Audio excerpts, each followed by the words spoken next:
Bharatiya Janata party की जानिब से आज टाउन हॉल तराल कश्मीर से बदनाक तक एक तिरंगा रैली का एहतमाम किया गया, जिसमें ऑपरेशन सिंदूर को लेकर फौज के हक में नारे बुलंद किए गए। रैली में बीजेपी के सदर शौकत गयूर, डीडीसी मेंबर डाटसरा अवतार सिंह, आसिफ अहमद, बशीर अहमद, सज्जाद रैना और बाकी वर्करान भी मौजूद थे।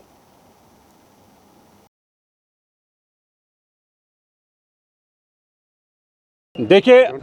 सबों को मालूम है कि ऑपरेशन सिंदूर के हवाले से, उसकी मुनासबत से तमाम हमारे मुल्क में हर एक जिला सदूर पर, जिला हेडक्वार्टर पर, मंडलों में, कॉन्स्टिट्यूंसियों में, पंचायतों में, ब्लॉकों में तिरंगा रिलीज हो रही है, इसलिए कि हम उन सिपाहियों को खराज अकीदत पेश करेंगे, उनकी हौसला अफजाई करेंगे। इसी तरह से पुलवामा ज़िला की इस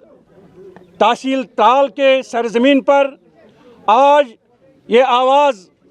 उठ रही है, यहाँ के लोगों से, बागयूर लोगों से, बाशऊर लोगों से, कि हम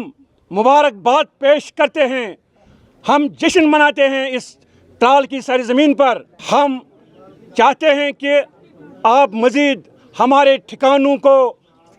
जो दहशतगर्द के हैं, पाकिस्तान के, उन ठिकानों को आप मिसमार न करें, यहाँ मारदार न करें, और जिस तरह से